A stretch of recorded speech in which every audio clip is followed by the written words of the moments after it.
E aí? Fala, meu filho. Hoje trouxemos dois companheiros aqui de peso. Cuidado para não quebrar o banco. Eu falo comigo mesmo. Vamos com a barriga cheia. O Marcos, que vocês já conhecem, e acho que vocês não conhecem, Gustavo Martins, é o nosso broker do mercado físico do milho, FOB, não é isso? Eu chamo de chinês, mas não é chinês. É isso aí. Estamos hoje aqui com essa tropa aqui. Fala mais um pouquinho, você faz o que, cara? Só treina mercado FOB ou também custo e frete nesse milho aí? Como é que é? Conversando com a turma. Bacana. Gustavo, para quem não conhece, ó, um broker aí de grande relevância no mercado externo do milho, tanto FOB Brasil quanto custo e frete. Parabéns aí pelo trabalho. Viu? Bons amigos. Sempre. Acho que é importante falar qual o volume de corretagem do mercado que nós fazemos. O mercado interno está junto. Legal, olha só, a origem da Agriinvest, em 1987, é uma corretora do mercado físico. A partir de 2003, nós iniciamos daí o mercado derivativo, os B3, Chicago e tudo mais. A partir de 2009, o Gustavo fica responsável no mercado externo. Hoje, tanto o mercado externo quanto o mercado interno, nós estamos intermediando em praticamente 14 milhões de toneladas. 14 milhões. É daí que nós tínhamos as nossas informações. Exatamente. Físico, exatamente. É esse nosso networking que o time do Gustavo, no mercado externo, interno, vendo o nível de negócio que está saindo, com as nossas informações de mercado, de logística, nós conseguimos daí precificar a questão de nível de replacement, o que seria um basis justo, FOB Brasil, custo e frete, principais destinos somado ao frete marítimo, e através disso daí você consegue ter uma grande diferença estratégica nas operações que a gente faz de hedge aí. Boa. Deixa eu perguntar uma coisa aqui pro chinês. Ouvi falar ali no pagodinho, entre as mesas e talecô. Não sei se você pode falar, mas se não puder, você pula, depois o Ferreirinha corta. Tivemos reversão de milho para o mercado interno, que deveria ir para exportação? Tivemos. Eu acho que esse ano é um ano diferente nesse sentido, porque por vários anos nós tivemos aí compromissos grandes das três. E esses compromissos... Compromisso logístico? Logísticos, exato. O famoso take or pay. Aí que o mercado Opa, segura. Às vezes, né? Então o take or pay. Exato, o take or pay. O cuidado para não... Ele chama top, mas hoje em dia mas não é top, topeira. Não é de topeira, é top. Take or pay. Isso. E isso tem deixado, vamos chamar, o ambiente mais leve.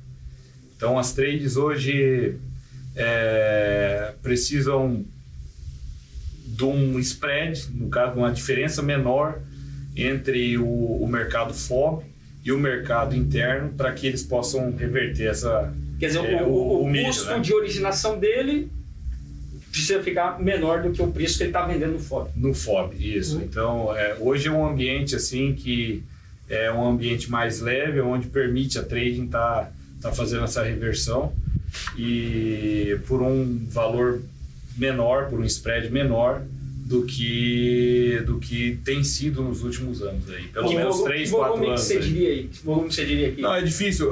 Todo mundo, todo mercado está começando a querer estimar um pouco.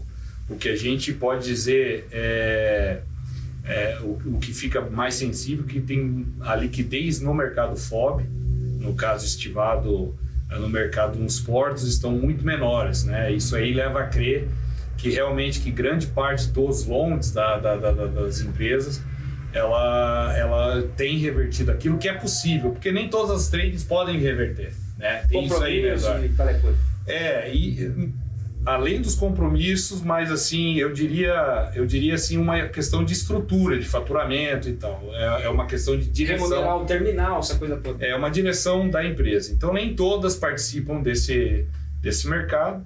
Agora, aquelas que podem e se sentem e já estão acostumadas já com essas vendas, certamente estão fazendo, porque tem sido lucrativo. Melhor, mais rentável. Mais rentável. Só para deixar claro, normalmente então uma trade, ela entra fazendo contratos a termos para o milho verão, que o pessoal do sul e sudeste planta normalmente, né, uma safra em torno de 25 milhões. Isso isso já é safrinha, né? É safrinha, isso agosto. já é um safrinha, essa reversão não é para o milho verão? Não, é de julho em diante. Tá, então deixa eu pegar depois, porque a gente tem um gap agora entre a safra de milho verão para o safrinha, que é um momento de escassez do milho no Brasil, que a gente vê menores estoques de março até a entrada do safrinha esse ano, final de maio, que você tinha o milho na B3 de R$90 a saca, para hoje o milho maio 76, uma queda acentuada.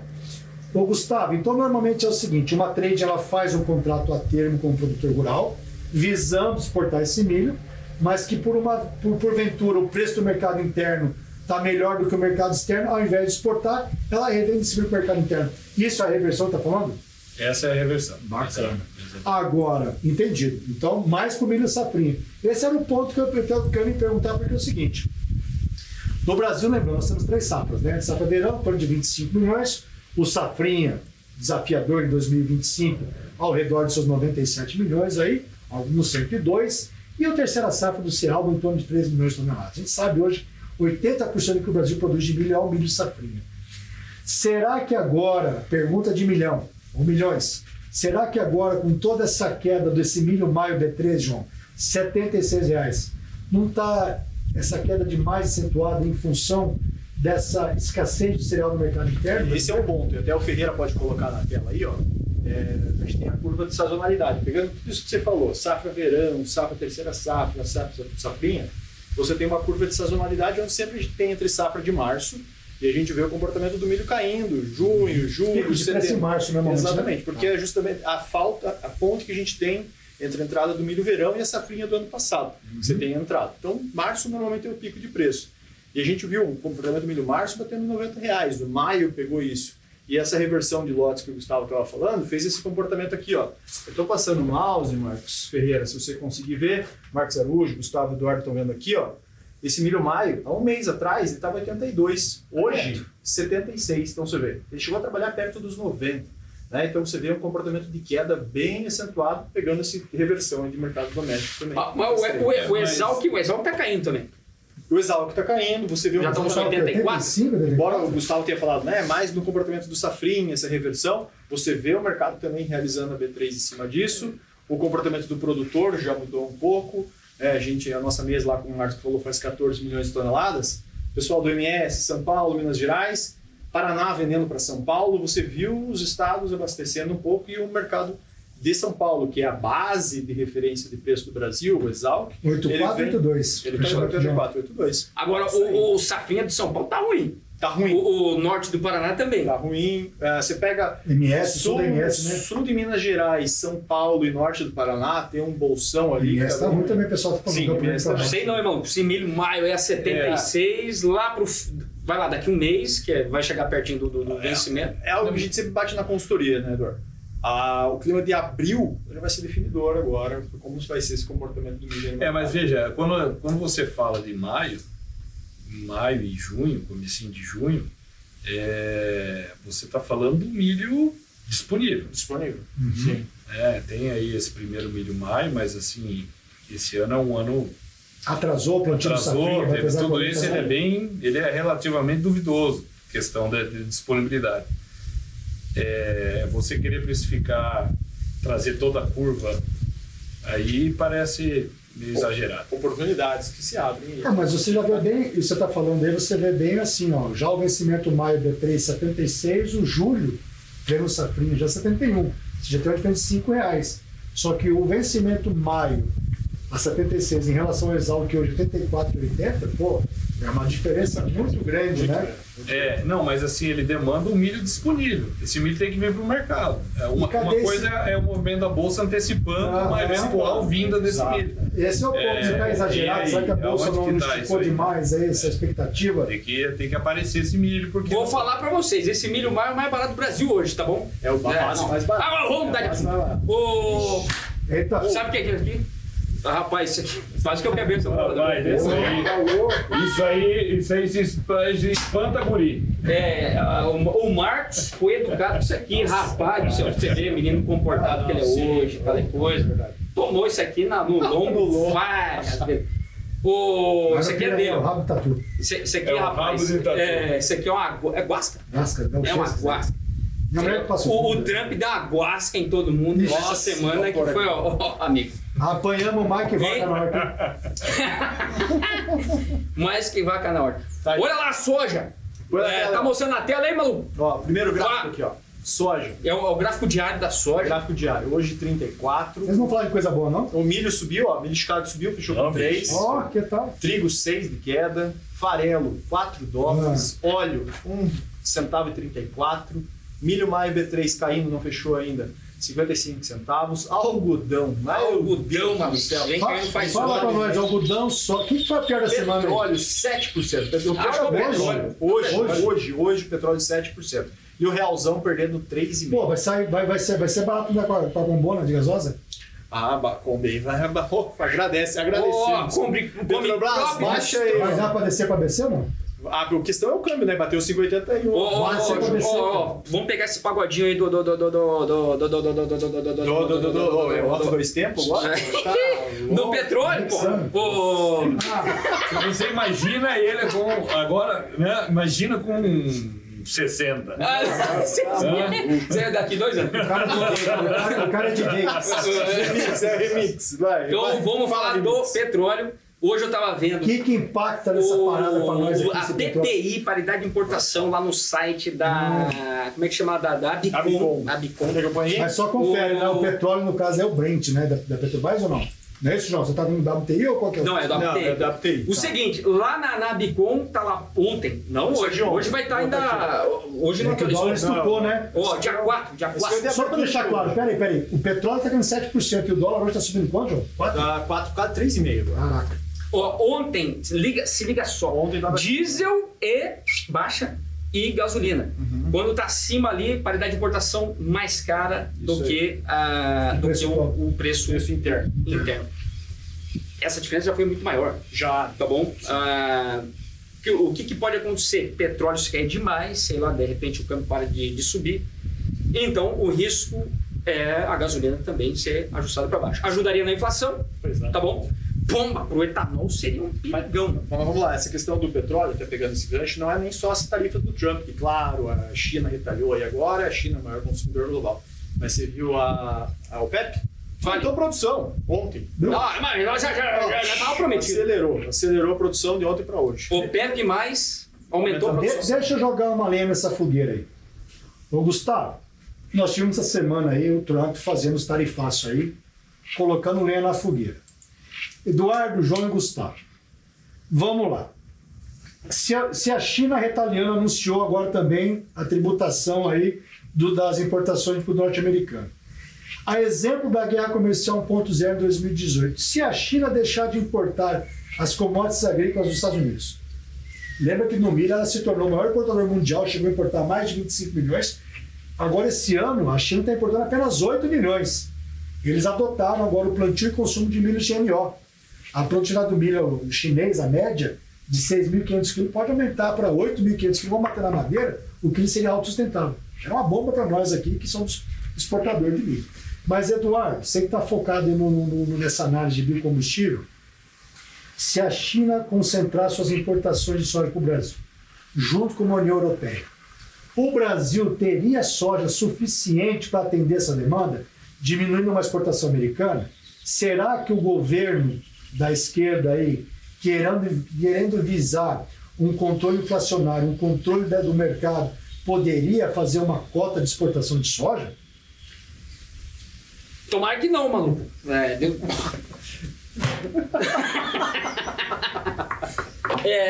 Você tá louco. Mas, ó, o seguinte, acho que o risco, vamos primeiro nessa questão do biodiesel. O risco que já temos agora é o óleo de soja, devido ao dólar, o flat price está alto. E no interior está alto também. Então o óleo de soja está mais caro que o biodiesel, fica mais caro que o diesel. E aí tivemos um movimentão aí, e lobby em Brasília para zerar a mistura por 90 dias. Olha que bomba. Mas não, aí o ministro de Minas e Energia falou, não, você tá louco, sai fora. Mas pensar em aumento da mistura, que já estava programado a partir de março, de B14 para B15, esquece. Diria que esse ano nós não vamos ter, tá bom? Mas há o risco, pela nova lei, não pode baixar de B13. Portanto, Se faltar soja no Brasil, e aí faltando Aumentando a soja, vai exportação. faltar óleo, o óleo vai lá para cima.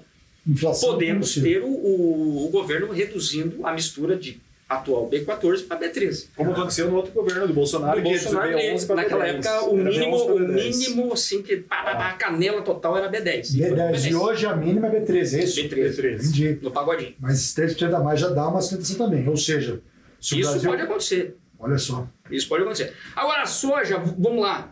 O Brasil daria conta do recado? Não. Ó, hoje, olha só o número. O Brasil embarcou recorde total até agora, final de março, tá bom? De soja, deu 25 milhões e meio. Ó. 77% China, é a maior proporção também. E o ano passado foi 71, que já era recorde. Vamos dizer que mantém 79. E a gente consiga exportar 107 milhões, que é um super programa. Recorde. Recorde total, pau. Dá. China ficaria com 77%, com 82 milhões. Vai voltar 20 ainda, pelo menos. Tá bom? Seria. Então não tem como não comprar nos Estados Unidos. E claro, lembrando, né? Pô, mas a Argentina é um grande exportador de farelo e óleo, né? Exporta seus 6 milhões de grãos. né? Talvez 5 milhões. Né? No pau brabo, eu diria 3 milhões. Porque em julho acaba a redução das retenções. Das retenções que eu me lembro. Farmer selling na Argentina vai naufragar. E o milho também, provável. E esse ponto que você falou da demanda dos Estados Unidos pode ser próprio da Sinograin, gestor estatal. soja Isso, aí tira de um bolso, tira do né, e põe no outro. É o governo, não vai estar no falimento. Exato. Então, e lembrando, 2018, 2019, devido à guerra comercial também, China comprou na canela 13 milhões. No ano seguinte, 13 milhões 15 nos Estados Unidos. nos Estados Unidos. Uau. Quer dizer, zero não vai. Não tem como, né? Só se for morrer de fome. Né, Não, mas é interessante você falar também a questão também, porque para ele importar menos, deveria ter menor demanda chinesa. E como que está as matrizes de suíno por lá? Margem caiu bem, mas está positiva. Produção de ração, 49 milhões de toneladas de janeiro e fevereiro. É a maior da história para janeiro e fevereiro. Quer dizer, Não, peraí. Tá recorde a produção de ração, quem tá comendo. E como é que tá o rebanho? Cresceu frango, cresceu postura, bovino, leite, o suíno O suíno tá mais ou menos constante, né? estável. Mas as outras proteínas estão crescendo bem, Estão né? crescendo bem. Legal. Então, assim, e tem a inclusão de farelo que também está crescendo. Mas, Gustavo, se eu tô tendo um aumento das outras proteínas animais... Não. Agora vai deixar eu lá. Ô, Ou ele Gustavo, tá velho ou ele tá mesmo. Não. Pô, vamos colocar o cara, vai dormir ali, pô. Seguinte, você está aumentando a produção de outras proteínas animais, o próprio ovo também. Por que a China não está importando mais milho, pô? Nesses últimos 2 meses, o USDA reduziu a importação de milho pela China, me corrija se estiver errado, de 15 milhões para 8. Foram 5 milhões a menos. Por que menos milho se estou tendo maior consumo de ração? Tá aí, Fala, João. Desculpa, fala, Gustavo. Fala. O meu pai ele chama os 2 irmãos, né? Ele chama a família inteira e... Rapaz, a China, ela teve aquele pico que gera, obviamente, uma expectativa, um saudosismo. Os 30 milhões. Uma expectativa sempre de que isso possa vir, né, no mercado. E realmente é algo que, óbvio, esse ano ainda não está dado, a safra deles, né, que ainda tem toda por ser feita. Então, não é difícil qualquer um afirmar o que a China tem que importar esse ano. Até porque vai depender realmente se vai tudo bem por lá. Agora, dado o que aconteceu o ano passado, e o mercado está estimando esses 7, 8 milhões, que é basicamente uma questão logística. Mas é um dentro da recuo China. muito grande, né, cara? Em pouco Mas tempo é que aí. realmente, mas por muitos anos eles importaram isso daí. Não Sim, é novidade. Não é novidade. É que você falou, a gente achava que era um novo normal de 20 e tanto, agora para 8. Picos de 5. E foi realmente impulsionada por uma política da zona industrial que eles criaram, Sim. da zona... né? O Vale da Ferrugem. Exatamente. Então, Deixa eu falar. Falei, você já sabe. Gelim, Relojan e Liaoning. E outro ponto, né, que você falou, indústria, e o que você falou dos picos lá. O pessoal esquece, mas a China é o segundo maior produtor de milho do mundo. Sim, 170, chegou ano passado 177, chegou a 200 milhões de eu acho toneladas. que tá meio defasado. Levou. Mas é mais, acima de 200 milhões. Corta aí, Ferreira. Pô, pega aí, ó. 294. Rabo de tatu mesmo. Não estudou. Não estudar zero pra ele, professor. Acima de... Põe a mão aí, João. Depois você Põe a mão aqui, ó. Aqui, ó. Você vai sentar no meu É só o maior produtor de vinho do mundo. Peraí. Nós interrompemos o Marcos. A GR100. O Ancor Agrocem. Ancor Agrocem. Pô, ele gabaritou. Você gabaritou. Quase. Pegou na quase. Seguinte, ó, vamos lá. Que isso, cara. Que feio, tudo bem. Gustavo, o pessoal está perguntando no peito do milho. Tá, mas e aí os tarifácios? China a gente já falou, já brincou aqui, mas a China recuou barbaridade, de 25 para 8, 7, 8 milhões. E com esse tarifácio aí, o México poderia abocanhar aqui no Brasil? Não. O México, assim, onde nós tivemos a maior importação do México vindo do Brasil foi em 2000, vai lá, Google. 2018, 19, 20. Deu 3 milhões. Foi 3.200 somado, né? Então existe uma limitação logística, onde obviamente são a capacidade dos portos, e existe uma estrutura já montada, toda via férrea e por caminhão, que não faz sentido. Só para deixar claro, essa linha férrea e caminhão que você citou dos Estados Unidos dos Estados Unidos para o México. Então, assim, é algo que essa limitação portuária e também outros interesses do México vão evitar isso aí, até porque o México tem sido, dentre todos os países atingidos pelo tarifaço, eu acho que sempre o primeiro a se mostrar em cooperação com aquilo que tentando cooperar, porque ele realmente sabe que tem muito a perder, então é isso aí. O Trump citou isso na terça-feira, né? O México vem feito tá de parabéns. Tá de parabéns. Agora só deixa eu fazer uma questãozinha aqui, ó. O problema da China, falando de milho, é o trigo. Safra passada foi muito boa, essa safra está indo bem. China consome todo ano, sim ou sim, entre 20 e 30 milhões de toneladas de trigo para ração. 20 a 30. Mas explica aí para a galera que não tem nada aí. Por que o trigo... Você está falando que o trigo concorre com o milho, é isso? Exatamente. Na ração, por quê? Na China temos 2 tipos de trigo e todo ano eles têm que importar, por exemplo, trigo melhorador para misturar lá com o trigo deles, que não é tão bom. É tipo no Brasil também? Isso daí que o Brasil pode... É o feed. Aí, parte desse feed, dependendo da região, acaba indo para ração também. Eles usam muito arroz quebrado da Índia. Para ração animal? Para ração animal. É o maior importador de arroz quebrado. A Austrália também é um grande exportador desse trigo, né? Pertinho deles ali. Tem uma vantagem logística nisso daí, é isso? Então, ela tem E o trigo concorre com o milho porque é fonte de energia na ração animal, é isso? É isso aí. E quando entra muito, diminui o uso de farelo. Aí aquele famoso spread, você está acompanhando lá trigo e milho, que é importante estar monitorando, para estar tradando o que é importante ali, não é isso? É isso aí. Bacana. Então, e a safra está indo bem. Lazarentemente, por aí está indo mal. Não, esse é um bom ponto. Questão, safra de trigo está indo bem. Safra, não só na China. Na Europa está indo muito bem. Então, Europa, o barley, o trigo, e a mistura a capacidade da Europa em utilização do trigo e do barley é muito superior à maioria dos países, à maioria dos destinos. Não confunda com Barney. O amigo do Fred. O cara tá gringo. Não, é que o Barney... Levanta o copo aí, você vai. O copinho tá escuro ali, mas tá ligado. Pra quem é das antigas, era o... Como é que era? Era o Fred. Fred E o amigo dele. O Barney. Não é Barney. Não. Vai, continua. Não, esse é o problema, cara. É o problema da idade. Da idade.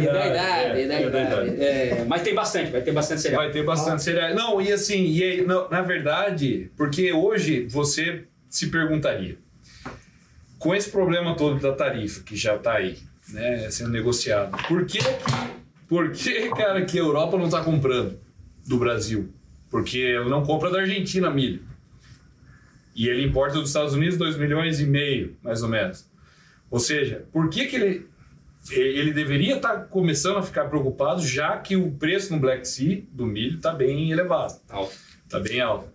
Então, por que eles não estão se mexendo? Justamente por causa disso, por causa da safra de... Outros substitutos. Você falou uma coisa que me chamou a atenção aqui, ó. Vamos lá. Black Sea, a região do Mar Negro. Pô, o cara está no inglês, né? Não, só inglês, né? Só fala. Black Sea. Até o US, about the corner.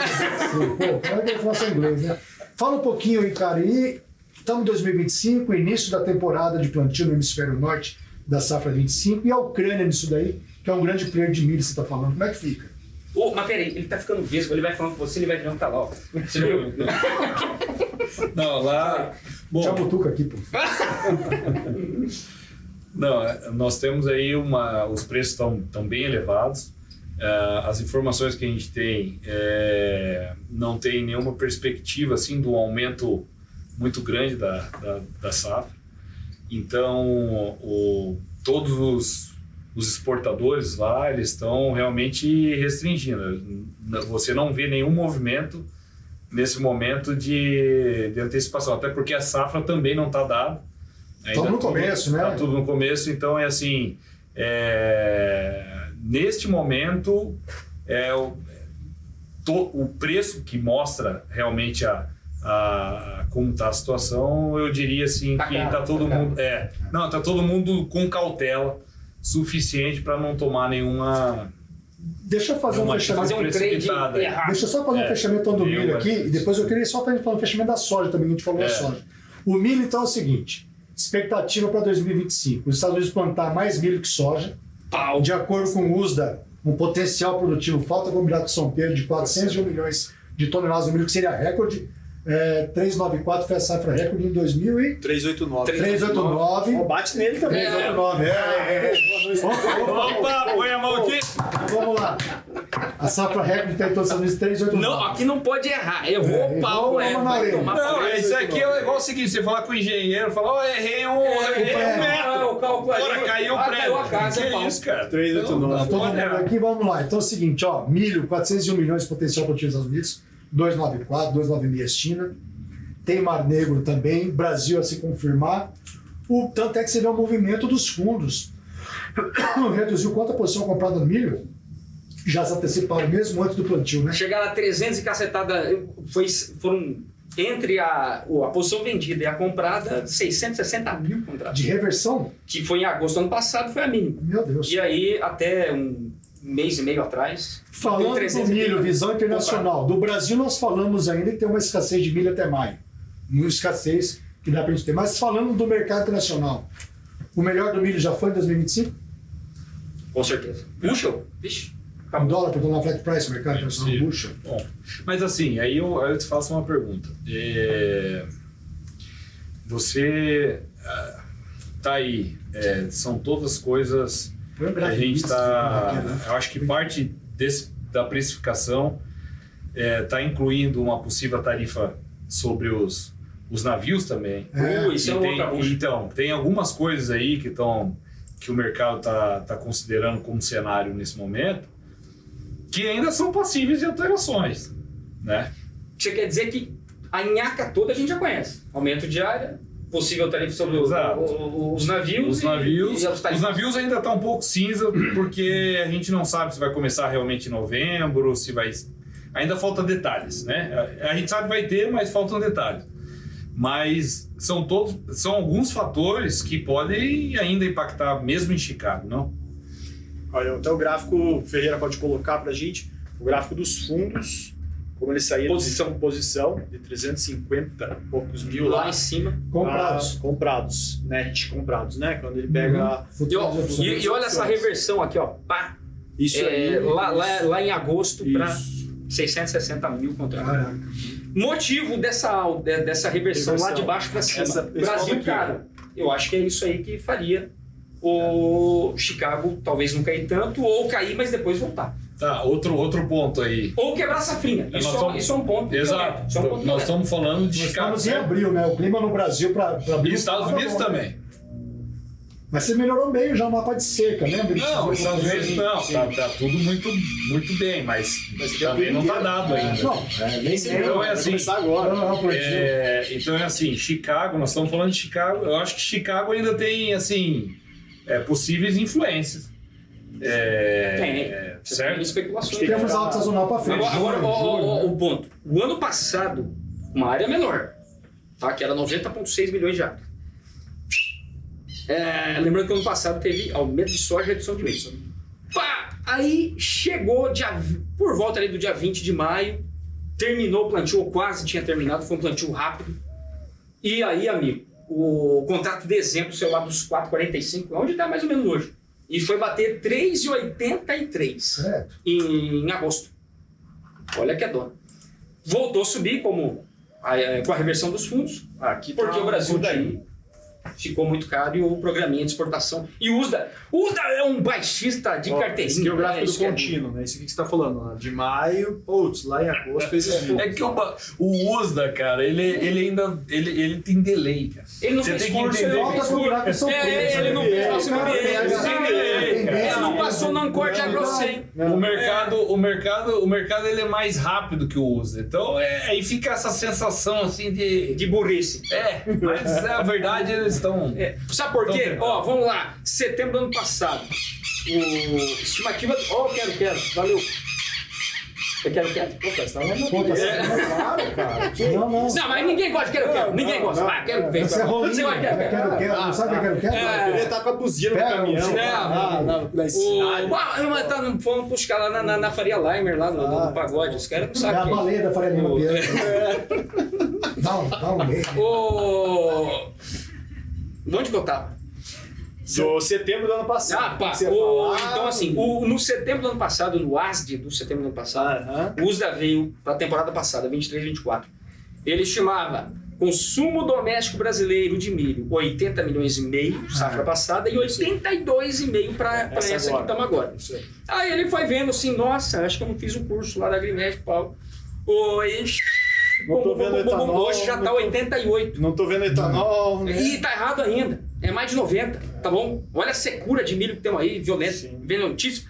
O que ainda não se atentaram é assim, juro alto no Brasil, não vale a pena carregar muito milho. Eu sou uma usina de etanol, tá bom? Tem que consumir o mês todo um volumaço. Temos aí algumas plantas, somando elas, mais de 2,5 milhões por ano. É isso? Mais que a Embasa em Sinop vai para quase 5 milhões. Meu Deus.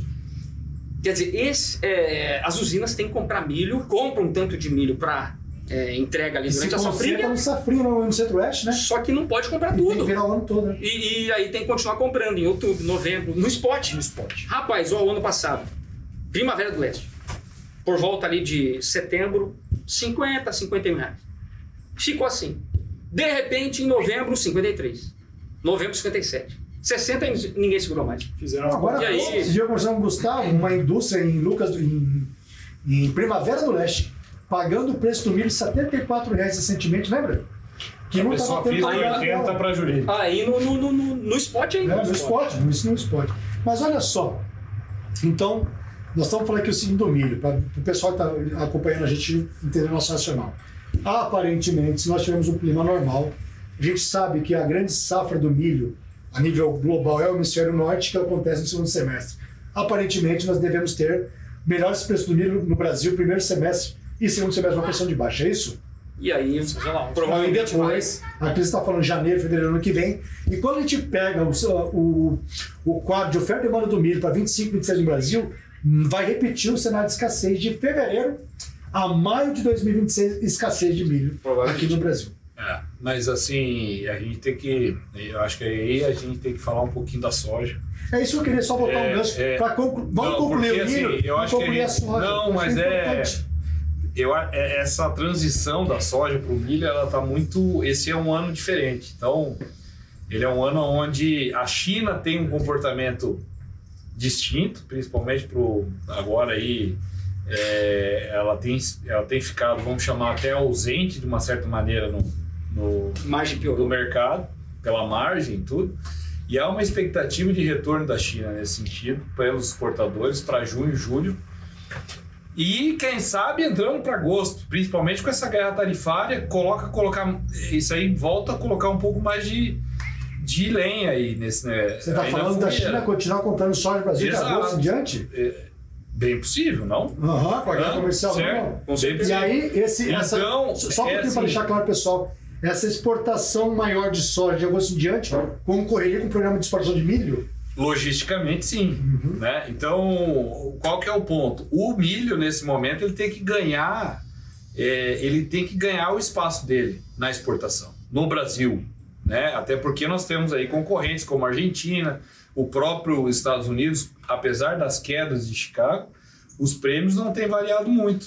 Mas os prêmios no Brasil para agosto, você tem negociado o prêmio agosto a 105, não é isso? E pega um pouco a transição. Prêmio do milho agosto 105 acima de Chicago, mês de setembro? Embarque agosto? E hoje já tá não é caro isso? Isso aí, historicamente, ele é acima. É que o mercado, a questão histórica está deixando um pouco de lado em função dessas novas plantas de etanol, enfim. Então, em função do que o Eduardo acabou de falar aqui, do consumo interno, que existe aí um problema hoje no Brasil, da gente realmente ter o número correto, a estimativa correta demanda interna, né? da demanda interna. Então, o que passa é assim, nós hoje, no milho, dizendo, nós temos uma diferença de preço substancial do mercado spot para o mercado diferido, para o mercado safrinha, o que impede aí qualquer né, que tivesse com um produto na mão em pensar em vender o diferido numa diferença de preço dessa magnitude. E aí você vem para a soja. Se você não vai ter a logística, então o exportador vai arbitrar isso daí. Ele vai arbitrar o que vale a pena. E hoje, economicamente, pelo que a gente tem visto, em termos de margem, vale a pena exportar soja. Então, se não estou exportando soja, estou exportando menos milho. Se eu estou exportando menos milho, eu estou empurrando esse estoque de milho para frente. Então, eu acho assim, esse problema que o Brasil tem vivido, mesmo aí, hoje a média do mercado é o quê? 128 milhões mais ou menos de safra total, neste momento, ainda sendo revisado. As 3 safras, né? As 3 safras ainda sendo revisado. Então, é um trabalho que o mercado vai fazer e realmente ver se o Brasil precisa exportar e quanto precisa exportar. Junto com isso, né? Só desculpa ter cortado, mas com essa guerra tarifária, para você ter uma noção, Gustavo, o boi americano, a arroba do boi é R$720. A arroba do boi no Brasil, base São Paulo, R$330. Portanto, a China tarifou nas exportações americanas, a expectativa que parte dessa demanda chinesa por carne bovina venha para o Brasil. E aí, o segmento de bovinocultura de corte consome em torno de 9 milhões de milho por ano. O pessoal o pessoal da bovinocultura otimista para que esse boi, alguns estão falando aí de uma expectativa, boi segundo semestre do Brasil, R$400. 400 reais. Não, eu acho que o que você está falando aí... Ficaria sustentação que vem, se tenta totalmente certo. Picanha barata, tem um boizinho dele. Vai valer R$2.000 esse boi já aí, ó. Pega aqui, ó. Guarda ele. Pô, tá louco? R$400 a alma. Você aposta isso? Tomara. Eu vendo uma call para você, R$400. Seguinte, ó, eu acho que o Brasil não se comportaria num preço interno assim tanto, né? Eu acho que é uma alta muito expressiva. Mas quando você compara com um boi americano de R$720, arroba, mais de 2 centos por libra-peso o quilo, o rebanho americano muito baixo, né? Brasil com abate de fêmea muito grande ainda, portanto estamos entrando no inverno agora, a partir de maio acaba o boi de pasto. Como é que fica a minha picanha, companheiro? Vai vir só abóbora. Então nós estamos ferrados aí. Isso pode dar uma aceitação para o mercado interno. Absolutamente. Não, e você falou do boi, mas eu acho que é todo um setor de Suíno Brasil mais de boa. Ovo, exportando ovo. Recorde. Para os Estados Unidos. Aquele gripe aviária lá. O segmento maior consumidor hoje no Brasil de milho é o frango de corte, com quase 25 milhões. Depois etanol com 20 milhões, a grosso modo, suinocultura, depois bovinocultura, né? E aí você tem os grandes segmentos consumidores com margem positiva. Será que o milho vem aí no centro-oeste abaixo de 45 reais? Pouco provável, não? Para encerrar o pagode, vamos fazer aqui uma apostinha. Vai. Semana que vem, ou próximas semanas, não vou nem falar China, mas Estados Unidos e países tarifados sentam para conversar ou é só porrada e guasca nele? O que vocês acham? Eu acho que sentam para conversar, já tivemos alguns essa semana. Sentam para conversar. O que você acha? Rapaz, vai sentar para conversar, mas eu acredito que assim como 2018, essa guerra ainda vai se estender por um bom período de tempo. Não é curto. Fala, Chinês. Não, é exatamente isso aí. Para mim... Não vale colar, pô. Não, para mim assim, todos têm... O interesse é muito grande nos Estados Unidos, então acho que todos vão vir para a mesa. O ponto é que isso leva tempo. E nós estamos com a safra aí e tudo está acontecendo agora. Então, esse período aí, esse time, que é o... Isso todo mundo entende, time. Agora, fala você. Não, e aí? Não, peraí, você encerrou? E o timing? Não, e o time que eu acho que é a questão aí, eu acho que a sua aposta é essa daí. Se vai influenciar agora ou vai ser só para a próxima safra. Acho que é muito polêmico para resolver em curto prazo. Isso, né, acho que é muito problema para essa safra aqui. Eu acho que essa safra ainda... E essa atitude da China em sobretaxar em 34% e já dar uma, realmente... eu não esperava. Eu, particularmente, eu achava que talvez eles iam pensar um pouquinho mais. Mas parece que eles já tinham a resposta. Foi mais raiva assim, ou foi pensado? Bem pensado. É chinês. O chinês tá virando um europeu. Rapaz, eles... passional. Passional. Feriado na China, hoje foi lá e... Exatamente. Totalmente pensado. E assim, já estava pronto. Então... Mas isso daí é uma relação perde-perde ou quem ganha, quem perde? Aí todo mundo vai sair perdendo isso aí. Fala, Guasca. Fala você. Eu diria Google, Google. O Google, que eu vi que vocês lançaram. É o Google. Vai. Os demais... que é isso, cara? Daí, filho. Vai passando, vai chegando à noite, vai ficando meio estranho. Não sei se vocês perceberam, ele tava quase sentado aqui. Eu tô vendo, pode pegar desde o começo, tô aqui, ó. Você que tá vindo. Ô, bicho, seu pai de 3 filhos. Fala, Google. Atenção. Vai. Os demais países a gente já viu. O Reino Unido, Índia, Coreia do Sul e Japão não vão fazer nada, vamos tentar negociar.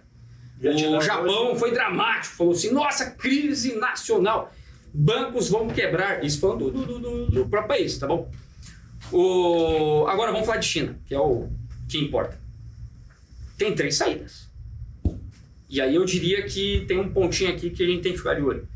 Primeira saída, fala Trump, puxa, fiz uma melda aqui. Desculpa aí. Desculpa aí, pisei na jaca. Vamos negociar. Pega o TikTok. Porque tem esse pagodinho. Eu não sei por que o Trump quer tanto TikTok. Eu não sei, ele colocando um comércio de 500 bi, sei lá, 400 sei lá, cara, uma coisa de maluco. Mas tá bom, ele quer o TikTok, quer o chinês fora do pagode. Seria um sinal positivo, tá bom? É que a gurizada gosta. E ele falou assim, não, o TikTok me ajudou a se eleger com a gurizada nova. Gostei do TikTok. Mas deve ter coisa por trás aí. Aí, a segunda alternativa seria o seguinte. Mega estímulo. Mas tem que ser muito. Cara, porém, hoje já Moody's foi lá, antes já baixou a nota da China. Mas por causa da tarifa e por causa da... Esse estímulo eles já fizeram, cara. Já fizeram, só que ele não é do governo central. Tá bom? É um estímulo monetário, muito monetário. Tem que vir com bazucão. Aí seria déficit fiscal. Mas já foi aumentar. Mas não foi tanto. Aumentou fiscal ainda. Teria que vir com mais uns 3 tri de dólar. Caraca. Tá bom? Que seria 15 tri muito. de dólar. E eles também têm um problema fiscal lá. Enfim, mas é uma possibilidade. Certo. Ou aí esse ponto que eu diria que vai aí feder mesmo. Não é você, viu? Nossa. Agressão. Pô, você tá na casa dele. O cara tá na fazenda. Você tá na casa dele. Você viu que quando eu falei vai feder, ele fez assim. Você tá Ele tirou o leite. Ele tava tirando o leite. Daqui, minha vizinha. Você tá na casa dele, fica tratando ele assim. Bota a jumentinha aí. Pô, tá na casa dele. Aí vai perder mesmo, aí vai perder. Desvalorização do yuan. Se começar a desvalorizar, aí o bicho pega. Aproveita o gancho. Aí é um sinal. O produtor está nos ouvindo aí, o dólar nisso tudo está falando do yuan, mas e o dólar? Pro Brasil é trolha. É trolha. Uma dúvida. Quem que são os nossos maiores clientes? Por que no primeiro impacto o dólar veio para 5,59, 5,60, cara? Esses caras estavam drogados. História pra boi dormir. Olha o desafio que nós E aí temos pra depois, no vencer. outro dia, o dólar subiu. Ó, cara do 15, não, 20 e poucos centavos. Subiu de 5,60. Rapaz, num cenário desse não 21 tem centavos, diferencial de juros que segura. Pode parar. Enfim, é a minha visão. Então tá. Agora, o ponto é o seguinte: vai feder mesmo se começar a desvalorizar o yuan. Se não desvalorizar, é um sinal de que a China ainda vê assim, uma luz no fim do túnel. Não, pera aí. Se começar a desvalorizar o yuan, perder valor o yuan frente ao dólar para 8, 9, é isso? Exato, para anular as tarifas. Isso é. Certo, mas aí você está falando que seria ideal para a China desvalorizar sua moeda. Se ela fizer isso, Por é um outros sinal de que Não, assim... é natural, né? Não tem acordo. Não tem, não quero saber, eu vou resolver do meu jeito. Mas aí, por exemplo, seria bom para o brasileiro comprar mais coisas da China, é isso? No sentido assim de crescimento da China, que é o que nos importa, certo? Não, Seria uma tragédia. entendi. Pro mercado Porque está interno. 70% na média agora. Mas tem um ponto aí, Eduardo. A China, os europeus aí estão tudo com cabelo em pé. É o pior lugar que tem. Sim. Exatamente. Se tem um lugar pior que a China, é a Europa. Europa. Eles estão todos com o cabelo em pé aí, porque assim, eles não sabem, porque eles têm que manter o discurso, né? E o discurso nesse momento vai contra eles. E aí eles vão receber um monte de produto chinês. E como que vai fazer? Alibaba neles? O chinês de cliente virou concorrente, tá bom? Exatamente.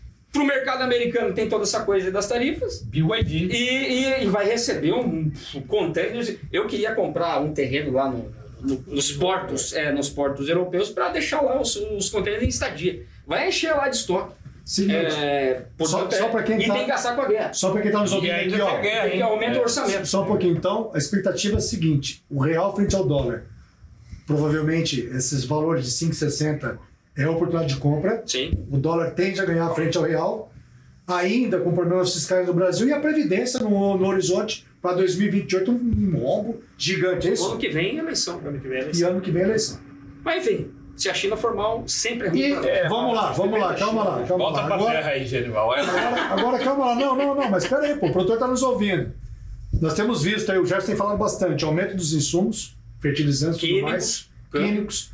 Até que ponto o mercado vai ser baixista diante de uma inflação de custo de produção? Muitos já falaram pra gente nos grupos aí que Eu tenho escutado, exato. Tá caro o ano que vem. Tá caro, um aumento aí de 10% pelo menos no custo. Pô, é uma situação preocupante. Você imagina uma recessão global, você tem uma menor demanda, uma pressão negativa sobre as commodities agrícolas e você está tendo uma inflação de custos nos insumos, caraca. Diferente do Covid. Foi inflação de custo, porém com trilhões de incentivos. Vai lá, compra que eu pago, não pode pagar mais caro. Forma estoque, juros agora Estou com juros altos. E aí? Mas fica de olho no yuan, no câmbio da China. Se começar a desvalorizar, aí é sinal Trump. Compramos a guerra.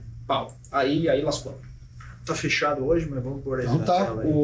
Tá fechado hoje. Mas assim, a aposta é que acho que a maioria dos países vão vir para negociar e é isso aí. Agora tem que ver o período de tempo que isso vai levar. Isso, já tá. E vai ser um tempo bem longo para essas respostas, né? Já tá desvalorizado, nós vamos treinar isso aí semanalmente por notícias e vai ser assim que vai ser feito. O ponto que a gente vem falando, a gente tem que ser muito mais reativo agora e pegar essas notícias e o que a gente pode fazer em cima e esses indicadores chaves. Para mim, o que eu estou olhando todo dia é o ouro e o câmbio na China. Vamos lá, falamos então de soja, falamos de milho, trigo, petróleo, falamos também da questão do macroeconômica, câmbio. Agora vamos comer que eu tô com fome. Pô, legal, também. Acende o fogo lá, vamos comer a galinha. É isso aí. Beleza? Valeu, gente. Até a próxima. Grande abraço. Funciona a Kombi lá, não vou mais dirigir, que eu afoguei na subida ali. Foi João, põe a mão aí, velho. Foi lá. Eu e o Genival, os dois, ó. Eu e ele, tá louco. Pessoal, legal, espero ter gostado do nosso bate-papo. Valeu. Até a próxima, valeu. Um abraço. Tchau. Boa.